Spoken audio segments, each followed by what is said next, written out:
लोकसभा निवडणुकीचं बिगुल वाजलेलं आहे। या निवडणुकीतही राजकीय पक्षांनी सिनेसृष्टीतील अनेक कलाकारांना उमेदवारी दिलेली आहे। निवडणुकीच्या रिंगणामध्ये त्यांना उतरवलेलं आहे। मागील जवळपास दशकांपूर्वीपासून सिनेसृष्टीतील कलाकारांना राजकीय पक्षांमध्ये सामील करून निवडणूक लढवणं असा ट्रेंड गेल्या काही निवडणुकांमध्ये वाढलेला आहे। या निवडणुका लोकसभेच्या ज्या येऊ घातलेल्या आहेत त्यामध्ये सुद्धा भाजपाने सर्वाधिक कलाकारांना उमेदवारी दिलेली आहे। आधीही अनेक अभिनेत्यांनी राजकारणामध्ये नशीब आजमावलेले आहे। या यादीमध्ये अमिताभ बच्चन, राजेश खन्ना, गोविंदा, रजनीकांत यांच्यासह अनेक अभिनेत्यांच्या नावांचा समावेश आहे। पण राजकारणामध्ये नेत्यांना हे अभिनेते कशाला हवे या संदर्भातला प्रश्न उपस्थित केला विरोधी पक्षनेते विजय वडेट्टीवार यांनी।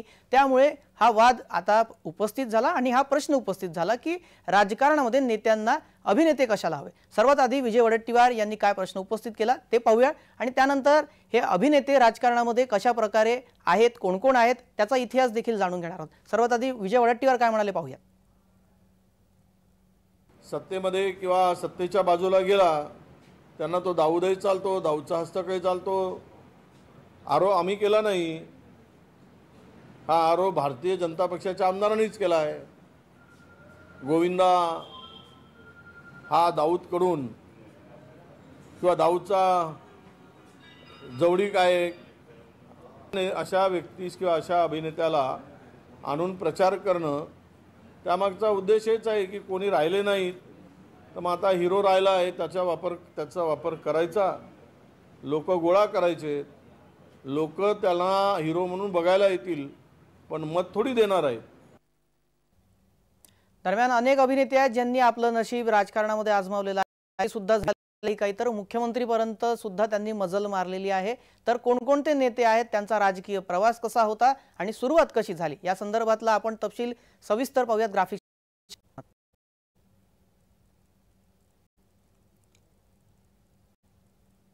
स्मृती इराणी अभिनेत्री, तिने तुलसी हे पात्र घरोघरी पोहोचवलं। गेल्या 10 वर्षांपासून केंद्रीय मंत्री 2014 मध्ये राहुल गांधी यांच्या विरोधामध्ये अमेठीतून पराभव झाला। राज्यसभेवर त्यांना त्यानंतर घेण्यात आलं। 2019 साली अमेठीतून राहुल गांधींना पराभूत करत विजयी झाला। कंगना रनौत भाजपाकडून हिमाचल प्रदेशातील मंडीतून उमेदवार आहेत। गेल्या काही महिन्यांपासून भाजपाच्या समर्थनात भूमिका घेत असल्यामुळे भाजपाने त्यांना या वेळेला उमेदवारी दिली आहे। त्यानंतर एम.जी. रामचंद्रन हे दक्षिणेतील सुपरस्टार म्हणून त्यांची ओळख आहे। राजकारणामध्ये मुख्यमंत्री पदापर्यंत मजल मारली। त्यांची राजकीय कारकीर्द राजकारणात त्यांनी दीर्घ काम केलेलं आहे। 300 पेक्षा जास्त चित्रपटांमध्ये एन.टी. रामाराव यांनी काम केलं। त्यांनी देखील राजकारणामध्ये आपलं नशीब आजमावलं। 1982 मध्ये तेलुगू देसम पार्टीची स्थापना केली। आंध्र प्रदेशचे 10वे मुख्यमंत्री झाले। 1983 ते 1994 3 वेळा मुख्यमंत्रीपदी देखील होते। त्यानंतर जयललिता सर्व परिचित नाव आहे। एम.जी. रामचंद्रन यांनी जयललिता यांना राजकारणात आणलं। 24 जून 1991 मध्ये पहिल्यांदा मुख्यमंत्री झाल्या। त्यानंतर 6 वेळा मुख्यमंत्री पदाची शपथ जयललिता यांनी घेतली। रजनीकांत 2017 मध्ये राजकारणामध्ये पाऊल ठेवलं, पक्षाची स्थापना केली पण 26 दिवसातच राजकारणाला रामराम केला। 2021 मध्ये पक्ष विसर्जित केला। कमल हसन 2018 मध्ये मक्कल निधी मय्यम पक्ष स्थापन केला। लोकसभेसाठी तामिळनाडूचे मुख्यमंत्री स्टॅलिन सोबत आता हातमिळवणी केलेली आहे। थलपती विजय हे तमिझगा वेत्री कळगम या राजकीय पक्षाची त्यांनी स्थापना केली। येत्या विधानसभा निवडणुकीसाठी प्रचाराला सुरुवात देखील केली आहे। जयाप्रदा तेलुगू देसम पक्षातून राजकीय कारकीर्द सुरू करण्यात आली। त्यानंतर सपा आणि 2019 मध्ये भाजपामध्ये गेल्या। अमिताभ बच्चन 1984 मध्ये राहुल गांधी यांच्या आग्रहास्तव अलाहाबादमधून त्यांनी निवडणूक लढवली होती आणि ती जिंकली पण नंतर चित्रपटांमध्ये व्यस्त असल्यामुळे त्यांनी 1987 मध्ये राजकारणातून संन्यास घेतला। अमिताभ बच्चन यांच्या पत्नी जया बच्चन या देखील राजकारणात सक्रिय 2004 पासून आतापर्यंत समाजवादी पक्षाकडून राज्यसभा खासदार राहिलेल्या आहेत। जया बच्चन संसदेतील आपल्या भाषणांसाठी प्रसिद्ध आहेत। अभिनेत्री रेखा राज्यसभा सदस्य राहिलेले आहेत। वर्ष 2012 ते 2018 असा तिचा कार्यकाळ होता। त्यानंतर राजेश खन्ना 1991 अडवाणीच्या विरोधात लढले आणि हरले होते। 1992 मध्ये काँग्रेसकडून पोटनिवडणूक जिंकले। विरोधात शत्रुघ्न सिन्हा होते, त्यांचा पराभव केला। 2004 मध्ये राजकारणात आले धर्मेंद्र भाजपाचे उमेदवार म्हणून राजस्थानच्या बिकानेरमधून विजयी झाले। 2008 मध्ये त्यांनी राजकारण सोडून दिलं। त्यानंतर हेमा मालिनी या राजकारणात सक्रिय आहेत। ड्रीम गर्लला भाजपाने मथुरेतून पुन्हा तिकीट दिलेलं आहे। त्या 2014 पासून मथुरा लोकसभेचं प्रतिनिधित्व करतात। राज बब्बर उत्तर प्रदेशातील बड्या नेत्यांमध्ये राज बब्बर यांचं नाव घेतलं जातं। ते 3 वेळा लोकसभा आणि 2 वेळा राज्यसभेवर गेलेले आहेत। विनोद खन्ना हे देखील दीर्घ काळासाठी राजकारणामध्ये होते। 2002 मध्ये केंद्रात पर्यटन मंत्री, 2003 मध्ये विदेश मंत्री सुद्धा राहिलेले आहेत।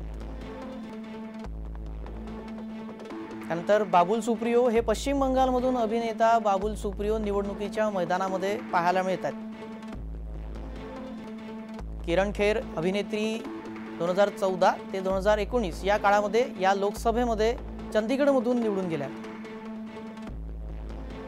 परेश रावल अभिनेता आहेत। 2014 ते 2019 गुजरातच्या मतदारसंघातून ते लोकसभेवर गेले आणि राजकारणामध्ये देखील सक्रिय असल्याचं पाहायला मिळालंय। त्यानंतर मनोज तिवारी देखील चर्चित नाव आहे। दिल्लीमध्ये भाजपाचे अध्यक्ष राहिलेले आहेत। अरविंद केजरीवाल यांच्या विरोधात देखील अनेकदा लढलेले आहेत। अभिनेता मनोज तिवारी 2014 ते 2019 लोकसभेवर होते। रवि किशन हे भोजपुरी सिनेसृष्टीतलं परिचित नाव आहे। अभिनेता रवि किशन 2014 ते 2019 लोकसभेवर होते। लता मंगेशकर गानसम्राज्ञी गानकोकिळा लता मंगेशकर यांना राष्ट्रपती कोट्यातून राज्यसभेवर नियुक्त करण्यात आलं होतं, मात्र त्यांचा उल्लेख मौनी खासदाराच्या यादीतच झाला। सनी देओल 2019 मध्ये सनी देओलला भाजपाने गुरदासपूर मधून तिकीट दिलं होतं। त्यात त्याचा विजय झाला, मात्र यावेळेस त्याचे तिकीट कापण्यात आले आहे।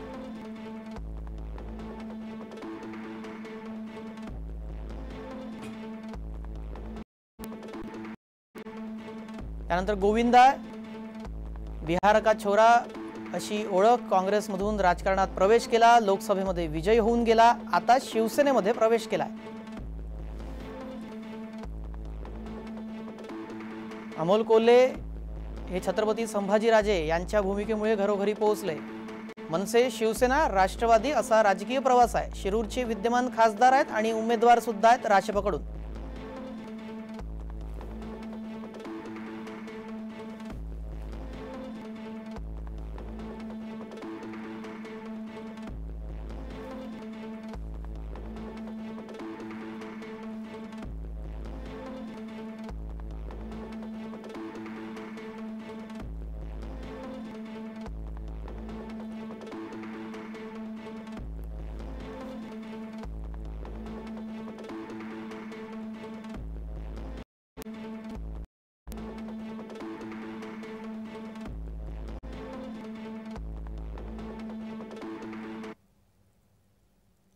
टीव्ही चित्रपटातील कलाकारांचा एक मोठा चाहता वर्ग असतो, त्यामुळेच राजकीय पक्षांकडून निवडणूक प्रचारामध्ये कलाकारांना उतरवले जाते। काही वेळेस राजकीय पक्षांनी कलाकारांना थेट निवडणुकीच्या रिंगणातही उतरवले आहे।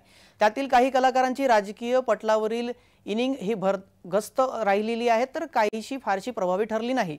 दक्षिण भारतामध्ये तर कलाकारांनी स्वतःचे पक्ष काढले आणि सत्तेवरही आले। यंदाच्या लोकसभा निवडणुकीसाठी भाजपाने छोट्या पडद्यावर श्रीरामाची भूमिका साकारणारे अरुण गोविल यांना उतरवलेले आहे। मात्र रामायण महाभारत मालिकेतील कलाकार याआधी देखील निवडणुकीच्या रिंगणात पाहायला मिळालेले आहेत। कोण कोण रामायण महाभारतातील कलाकार आहेत जे निवडणुकीमध्ये उतरले होते आणि विजयी सुद्धा झाले होते, किंवा त्यांचा राजकीय भवितव्य, त्यांची कारकीर्द कशी होती, पाहूयात ग्राफिकच्या माध्यमातून।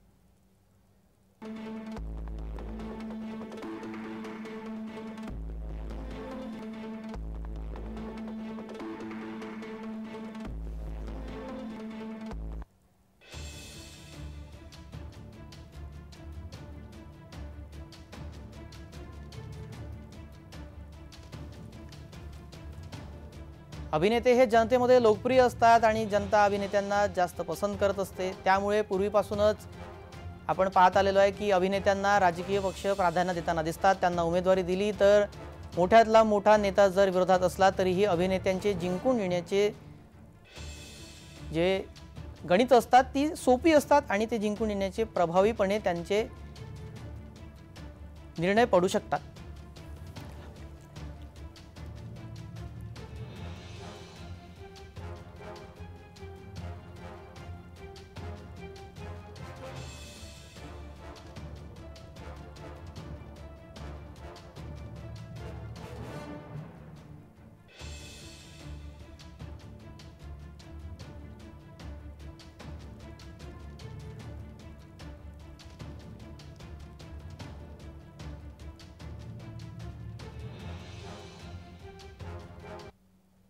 आजच्या जेम विशेषमध्ये इतकंच। सर्व प्रेक्षकांना जय महाराष्ट्र।